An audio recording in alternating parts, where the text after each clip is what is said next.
it's a learned skill. When we learn actually how to properly delegate, starting with things that we don't like and we're not good at. We start with the stuff, typically the administrative junk, the stuff that we just do out of habit, but we don't particularly want to do. One of the first things that I delegated was bookkeeping. This episode is sponsored by TherapyNotes, therapynotes.com. Be sure and check them out, and be sure and use the promo code Gordon, Gordon, and you can try them out for 2 months for free.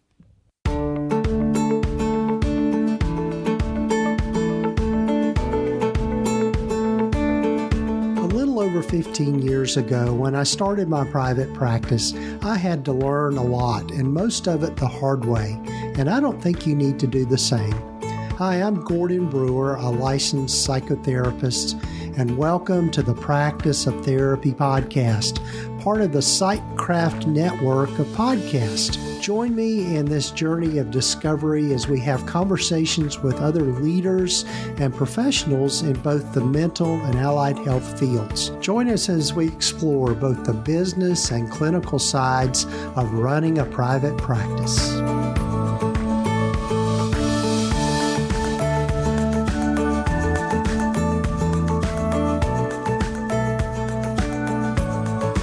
Everyone, I'm Gordon Brewer, and this is the Practice of Therapy podcast, and you're listening to episode number 342 of the podcast. Glad you're with me, and glad you're with me on this journey.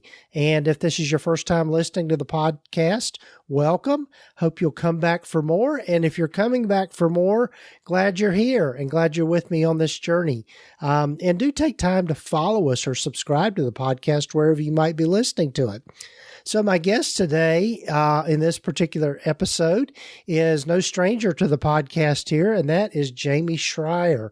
And Jamey is a clinician that comes out of the physical therapy world, but he has got just a whole lot of insight into running a private practice. And really, as you'll hear from our conversation, he's learned a lot from his mistakes, as so have I. And so one of the things about this podcast is I like to say, I don't want you to have to learn things the hard way like I did. So my conversation with Jamey is coming up. Jamey is the owner of Practice Freedom U, and you can find it at practicefreedomu.com. But Jamey has just got a lot of insight into running a private practice, even though he, as I mentioned, comes from the physical therapy world. I always enjoyed talking to Jamey, and he is just really a delight to be with. And so before we get to my conversation with Jamey, one of the things that about running a practice, particularly if you are a group practice, is you have to think about things like HR, paying people, how you're going to pay them, paying your the taxes for people, benefits, and all of those things. And one of the resources that I highly recommend is Gusto. And I'd love for you to go over and check them out by going to practiceoftherapy.com/Gusto, and that'll get you to their landing page where you can learn all about them. They are really all-in-one payroll system. It's they are who I use in my practice in terms of do my monthly payroll or bi-monthly payroll through them. They also handle our benefits as far as being able to provide health insurance to my clinicians, and also all the things that go with that. So be sure and check them out. Go to practiceoftherapy.com/Gusto, and you can find out more about them and the services that they offer. And also, I'd love for you to check out Mental Health Wear TN.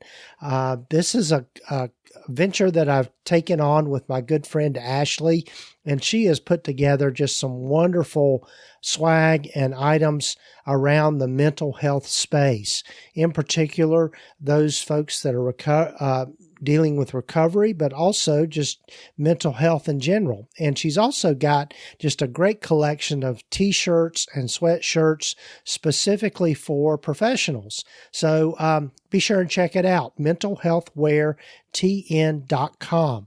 And if you will use the promo code TAKE20, TAKE 20, on your first order, you can get 20% off your first order. So there's a little incentive for you to go there. So, and also real quickly here, before we get to my conversation with Jamey, I'd love for you to hear from one of the members of the SiteCraft Network, along from a word from our sponsor, TherapyNotes. Hey there. If we haven't met, my name is Lisa Mustard, and I'm the person behind the scenes of the Therapy Show with Lisa Mustard, a podcast where I interview seasoned and knowledgeable talk therapists from the counseling world to glean valuable insights, techniques, and tools that you can apply to your practice and your life. Plus, you can also earn continuing education contact hours from some of my episodes. So to learn more about the show and get your first continuing education contact hour for free, head on over to my site, lisamustard.com. Ready to upgrade your practice from a rusty bicycle to a shiny new sports car?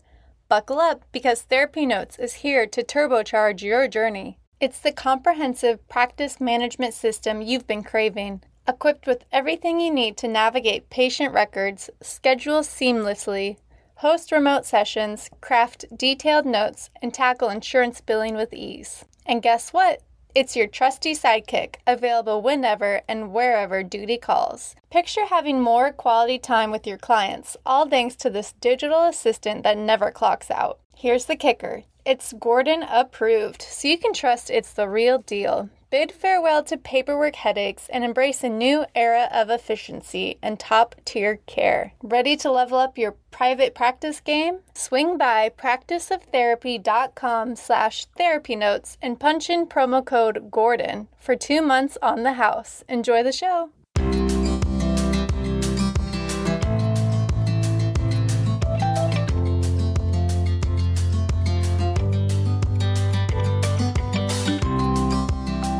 Well, hello, everyone, and welcome again to the podcast. And I'm so glad to have back with me Jamey Schrier. Welcome back, Jamey. Gordon, I'm so glad to be here. Right before we were talking and catching up, and it's been too long. Yes.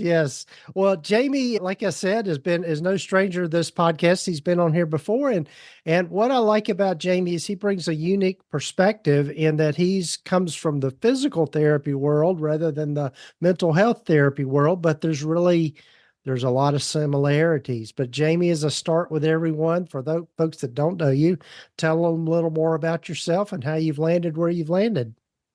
Well, I started in the private practice world myself, as you mentioned, coming in the industry of physical therapy, jumped right into private practice a couple years after school and made pretty much every mistake possible that we all make, being very smart clinicians in our respective fields, but not understanding the business of our industry.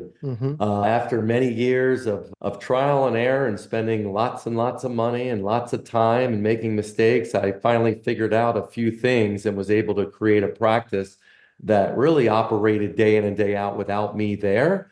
My job was to support the team, monitor the metrics, and look for opportunities. And that was a team where I was able to do that. And then people started reaching out to me, first in physical therapy. Now we've expanded to pediatrics, mental health, speech and language, and other allied health professions. And now 11 years later, we've helped hundreds and hundreds of private practice owners build a business that allows them to really not just make more money, but have more control of their time and have a better, more fulfilled life while still impacting the people they want to impact. Right. And I know, as you and I were talking about before we started recording, you brought up just a really interesting topic. So you've got my curiosity up, but that is the death of private practice. So what do you mean by that? And what's on your mind with all that? Of private practice. Well, there's a lot of things happening right now in our world. There's a lot of uncertainty. There's a lot of things affecting, especially if you're insurance-based, affecting the reimbursements of things. The things are supposed to be easier with technology, and I just think things are getting more and more complicated as we get EHRs and stuff like that. And It's, the schooling is out of control, spending six figures in your academic schooling, learning this amazing craft to try to help people. And yet you're coming out not making the money that you want, not enough, in this case, mental health practitioners and psychologists and such, but with a massive need. So we are coming to this kind of head that there's all of these challenges and problems that we're facing. And there's a lot of people thinking that the small private practice, it's over. Like it's done. And I'm one of the people that are saying that, yes, it is, if we don't do one thing. And that is, we need to start taking seriously what we do as business owners. You see, Gordon, no one made us go into business for ourselves. We could have worked for someone. We could have been an employee, but we chose to go into business. And yet, from what I've seen out there and the people I've spoken to, and I've spoken to hundreds and hundreds and hundreds of people, I speak to people every single day. We don't take seriously learning the craft of business. We know the craft of our profession. We know we can help people. Why? Well, because we put a lot of time and money and effort into it. But most people were like me. I started my business, and the only thing I really did is spend about $12.95 on a book. My first book, called The E-Myth, and thinking I know about business because I read a book. And I struggled for years. So that's where we are right now. We're on the cusp. If you add in technology and AI, there is huge movements happening, and that's going to affect our industry, all of our industries as well. So this idea of the death of the private practice is you can no longer just be good at your craft. Because guess what? Everyone's good at their craft. Now, you may not think that Gordon's any good compared to someone else, but you know what? From the outside people looking in, Gordon, you're trained, you do what you do, people are going to want to come to you. But if you want to actually build a business, if you don't want to be trapped by working 40, 50, 60 hours in it, if you want to actually make money and have something to sell, you and I were talking about at some point, all of us need to sell this thing, then you have to build and operate a business. And being good at what you do, that's a given. The other part will decide whether or not you survive. And because the margins are so darn low now, so many people are not making anywhere near the profit they should be making. By the way, that should be at least 20%, if not higher. Middle-class people won't be around. The bigger people will be around because they have leverage and they have money. The tiny, small people, they'll be around because if it's just them working, there's really no overhead. They basically are self-employed and they're giving themselves a job. But it's the people that have 4, 5, 6, 10, 15, 20 clinicians working for them, trying to figure out how to appease them, create the systems, understanding the key metrics, the marketing aspects of it, the organization of it, the administrative. That takes time and know-how. And no matter how good you are helping someone that's going through some depression and anxiety, that doesn't translate. Right. So that's my thoughts on the death. And the other thing too is being able to recognize that the way you did business when you started is not the same way that you do business as you grow. I mean, I'm just even in my own practice, I'm recognizing that, as I was sharing with Jamey before we started, but the people that listen to the podcast are aware of this. Last year I went through just the death of my wife and all of that was around that. And so, naturally my business kind of took a little bit of neglect from me. I mean, didn't have my thumb on things as closely as I should have. And I was making a profit, but wasn't too worried about it. But when I started looking at the numbers and really looking at, in particular, our collections, boy, we had a huge leak, a bunch of leaks in our collections and where the money was coming in and just missing a lot of stuff. And so it prompted me to change the system for which we were doing our collections and the way that we did it. And bottom line is we hired a billing company to take it out of in-house and outsource that so that my intake person, my admin person could focus more on client care and being able to get them, scheduled and all of those kinds of things. So So what I guess maybe my thing, maybe hopefully this leads to another bit to our conversation. What do you see, Jamey, are the things that people really need to know or be able to hone in on well in order to make your business work well? Well, you bring up a good point when you said, the way your business starts out, assuming it grows, isn't the same way it ends up, which basically means that there are different levels, there are different stages or phases in a business, in the life of a business. Think of it as a child, right? You don't work with a child the same. The child doesn't think and operate the same at different levels, especially in the teenage years, having two teenagers. And the business is the same thing. So when you first start out and start building your business, you're basically a small one-person operation. And you can generate, maybe a couple $100,000. Then you add on someone and maybe you can generate another 100 or 200. So around that $400,000 mark, as you start to surpass that, your business begins to change. The needs of the business begin to change. The complexity of the business begins to change. Prior to that, your focus is what? Generate clients and take care of them. That's pretty much it. And collect for your services. There's not a whole lot of complexity with that. You have to do it. But then what happens is, well, now you actually have done it. You're busier. What happens when you're busier? Well, you don't have time anymore to go out there and build relationships and build referral sources. And because you're busier, you have to hire.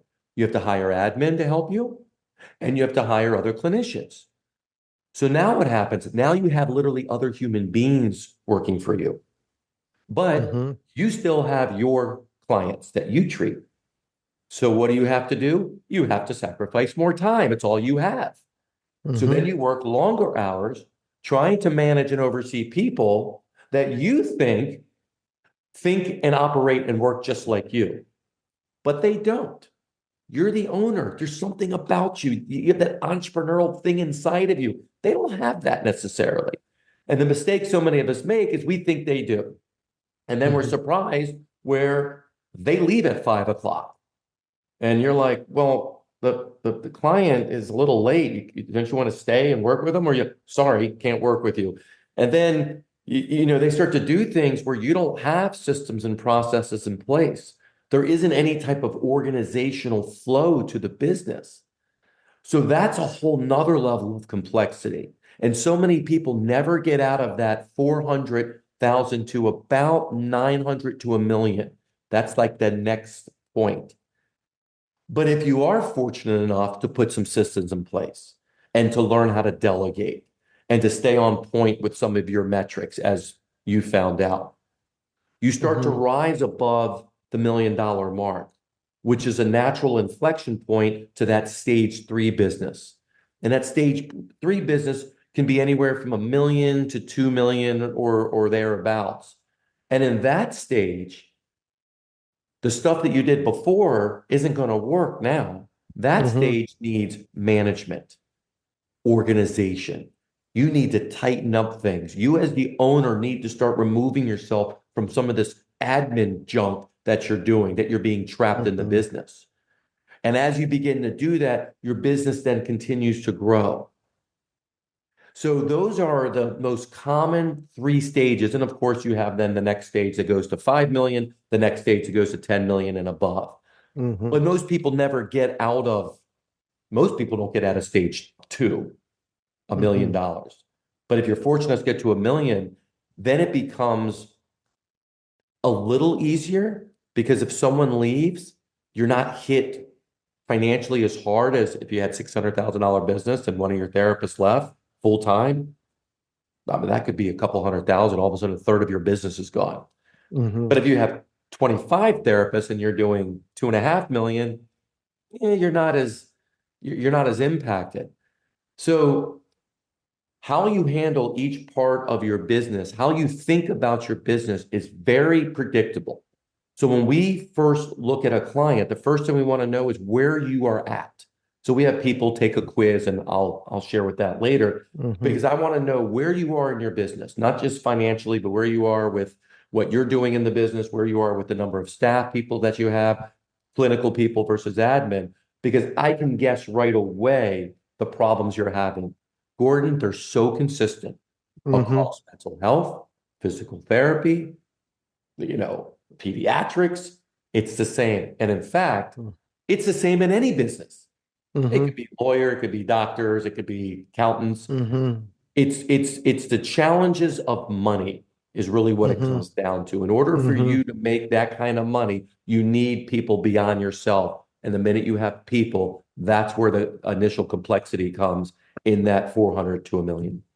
Right. I'm almost finished with it, but I'm listening to the book, and you're probably familiar with it. It's 10X is easier than 2X is the title of the book. And it's really exactly what you're talking about is that what gets you to 2 times bigger isn't the same thing that's going to be able to get you to 10 times bigger.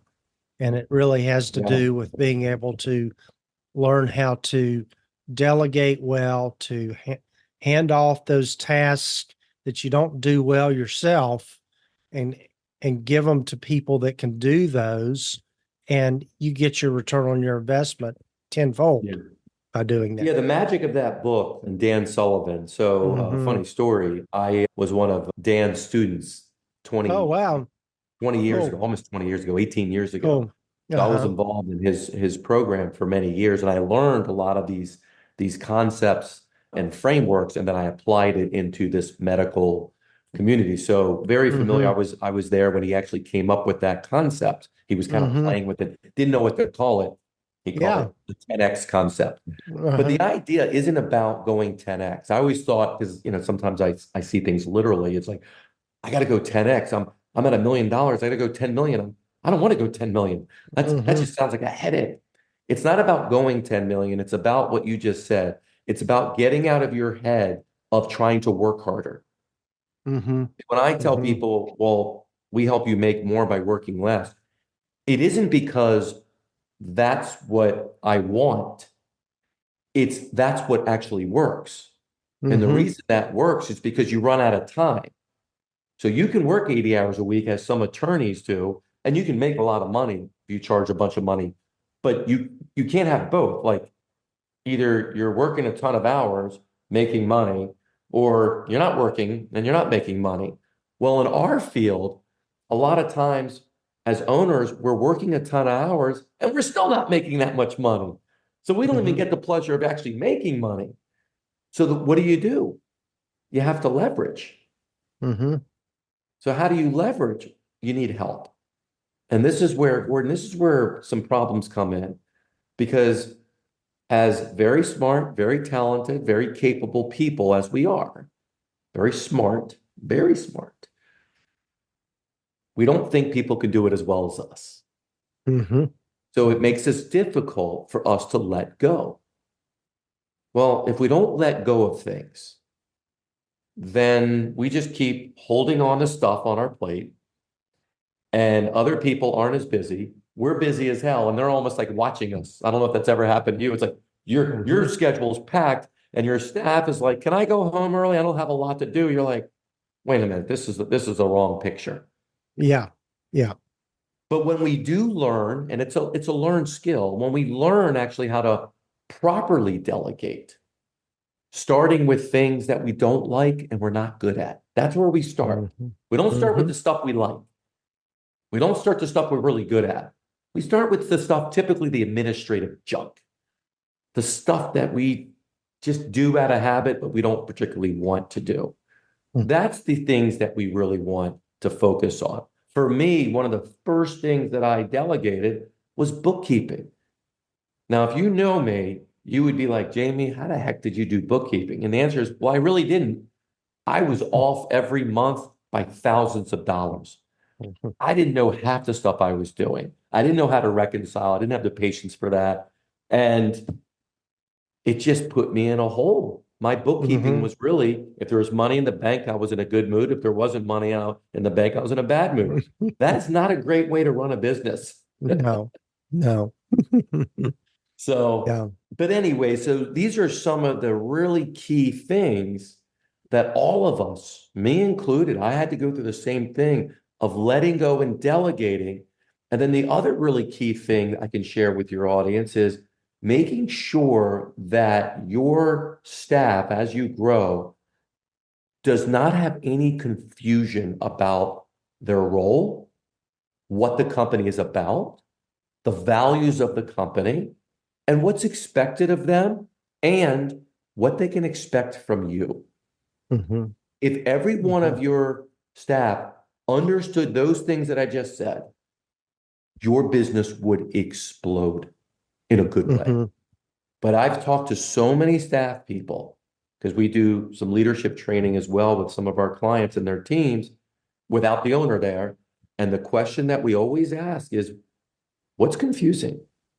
Where's the friction? And they invariably say, I'm not really sure what I'm expected to do. Like, I started doing this and now the job has kind of changed. And, I said, well, what about your job description? And you're like, well, 80% of that doesn't even apply anymore. Well, don't you have regular meetings? No, not regular meetings. Well, aren't you clear about what's, your targets, your KPIs? No. Doesn't the owner support you and help develop you No, they're just really busy. Yeah.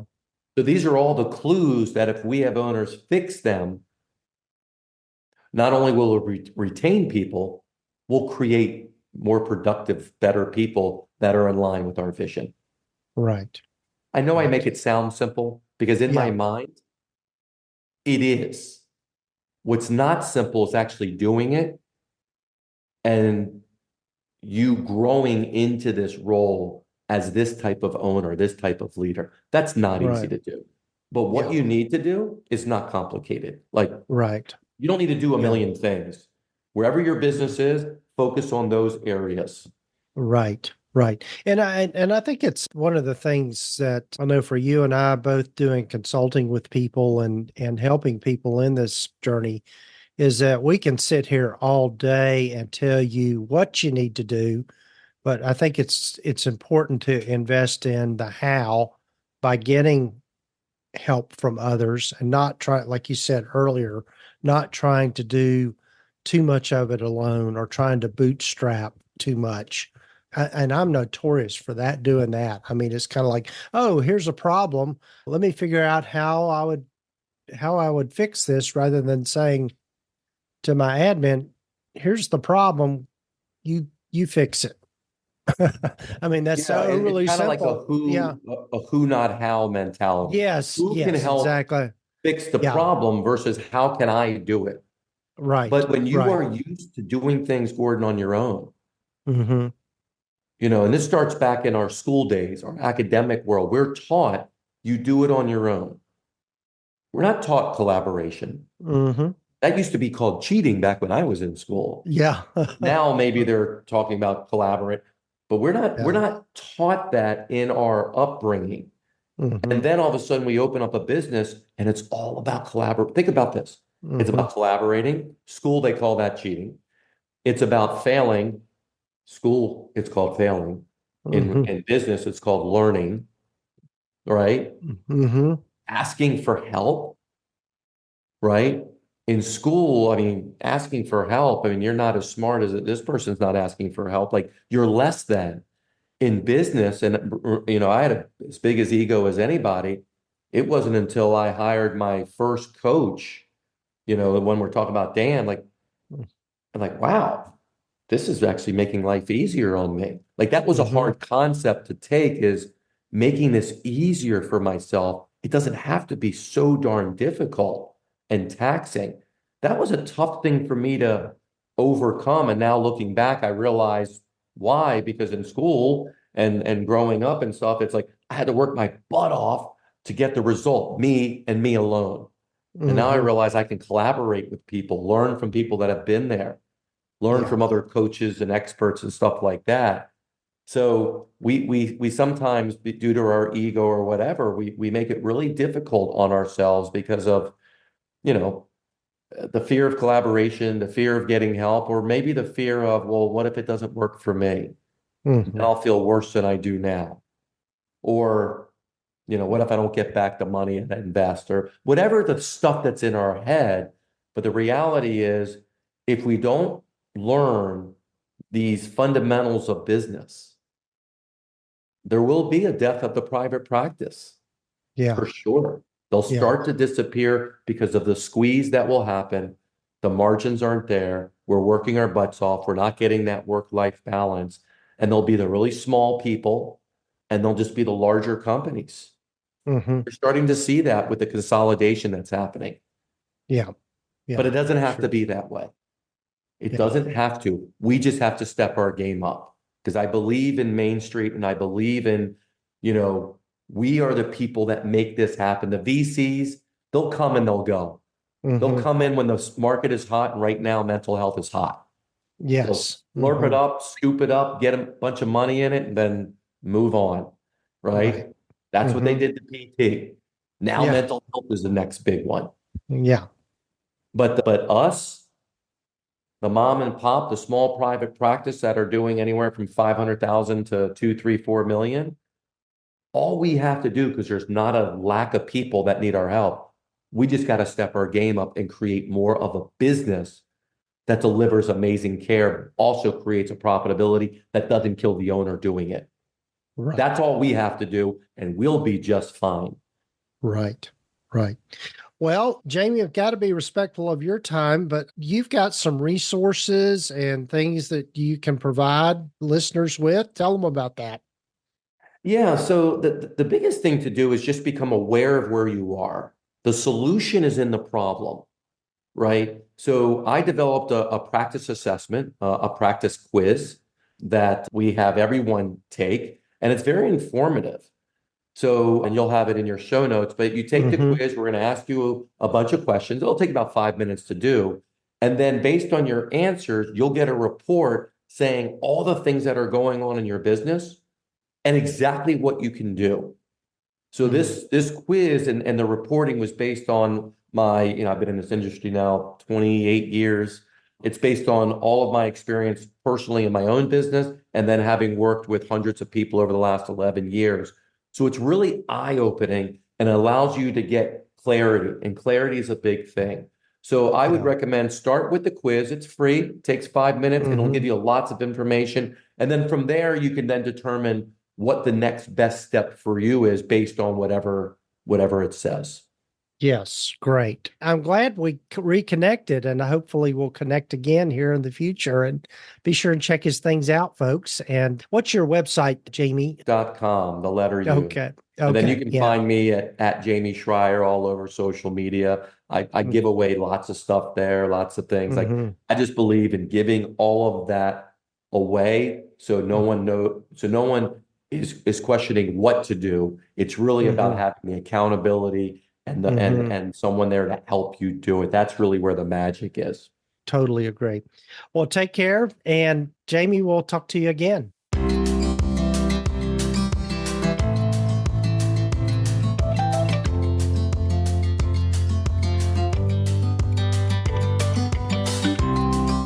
Well, again, a big thanks to Jamey for joining me on the podcast. I've always enjoy talking to people like Jamey. He just brings so much insight and wisdom into what we do. And I'm hope to have him back. And be sure and check out Jamey's free resources at practicefreedomu.com. And again, you'll find links here in the show notes and the show summary for that. And also, I'd love for you to check out Gusto. If you're in a group practice or thinking about going into a group practice and you're trying to figure out how to do payroll, pay taxes, provide benefits, all that sort of thing, Gusto is who I use in my practice, and I really love using them. They make it easy to do payroll every time I do it. It really literally only takes me about 10, 15 minutes to do payroll through Gusto. So check them out by going to practiceoftherapy.com/Gusto, and you can find out more about them. And also big thanks to TherapyNotes for joining me on the for being a sponsor of the podcast, rather. They have been a longtime sponsor and supporter of this podcast, and they are the leading electronic health record system for mental health providers. They're who I use in my practice, and just couldn't work without them.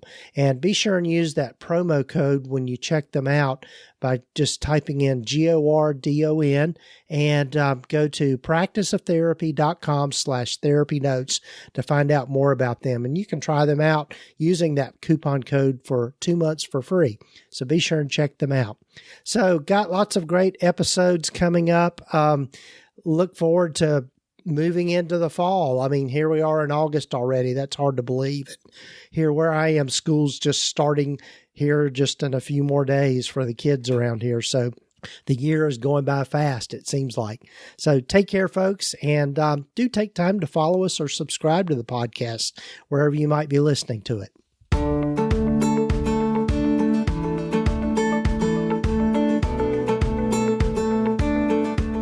You've been listening to the Practice of Therapy podcast with Gordon Brewer, part of the PsychCraft network of podcasts. You can find out more about the other great podcasts in the network by visiting psychcraftnetwork.com. And if you haven't done so already, please visit us at practiceoftherapy.com and get your free private practice startup guide, along with a lot of other great resources and webinars and free things just by visiting.